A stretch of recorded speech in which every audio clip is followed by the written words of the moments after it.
Hi guys, welcome back to my YouTube channel.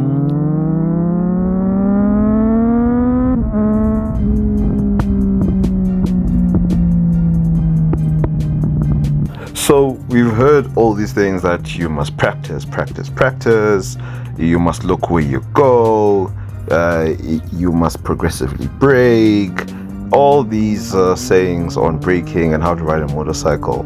But today I just want to look at two things really, your braking and your vision and what it actually looks like in practice, because I feel that people do not really break these concepts down.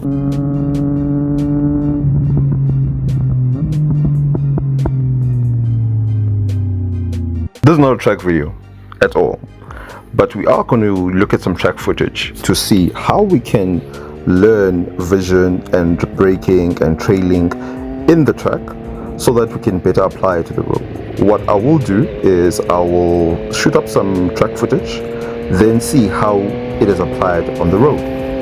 With that being said, let's get to our first topic.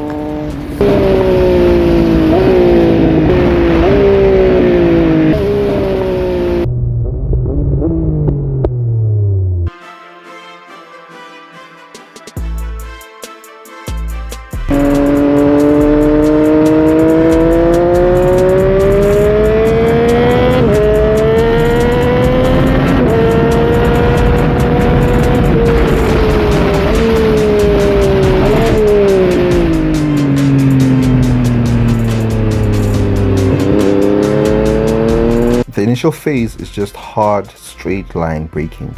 In this phase, I try to scrap as much speed as I can while taking note of where I want to start tipping in.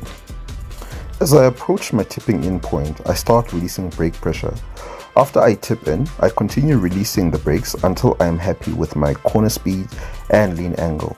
Then I jump to maintaining that with the throttle.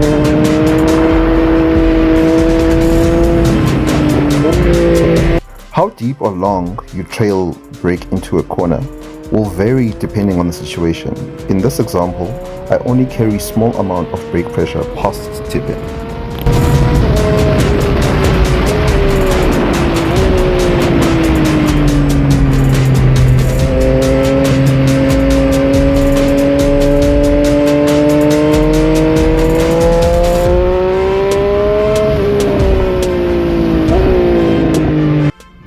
On the road, knowing that I have braking skill in reserve is always reassuring.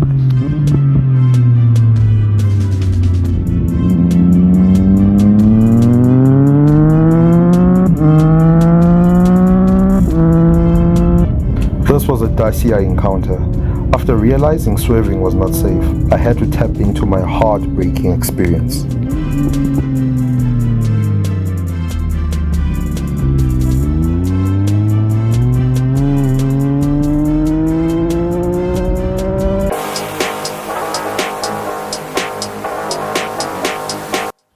Typically on any curve there will be a point where the two sides of the road seemingly meet and you cannot see anything beyond that.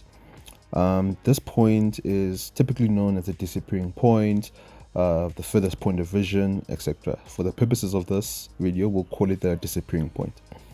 This is where most of your focus should be. This is how it looks like in practice as demonstrated by the red dot. No matter how many mistakes you make with your line, keep focusing on the disappearing point.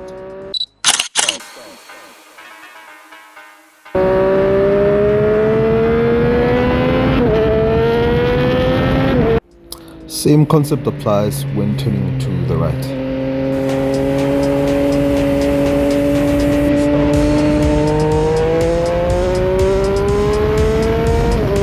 Now let's see how that looks like in practice.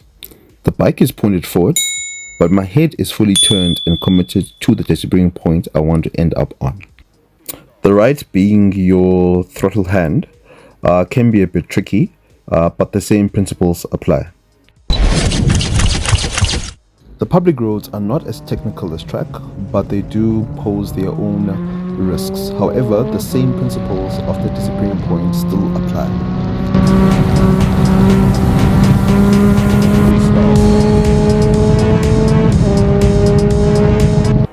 On public roads, some nuance has to be applied. There are hazards to look out for, such as potholes, sand, and debris. What this means is that our vision must also be used to quickly scan the road ahead for such hazards. But for a more confident control on our motorcycles, our vision must mostly be as far as we can take it.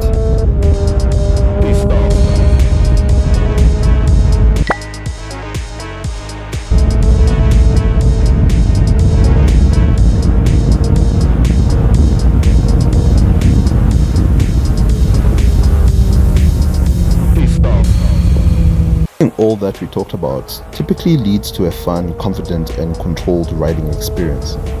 Most importantly, even though we cannot make motorcycling 100% safe, I feel improving on these skills can make our riding relatively safer still.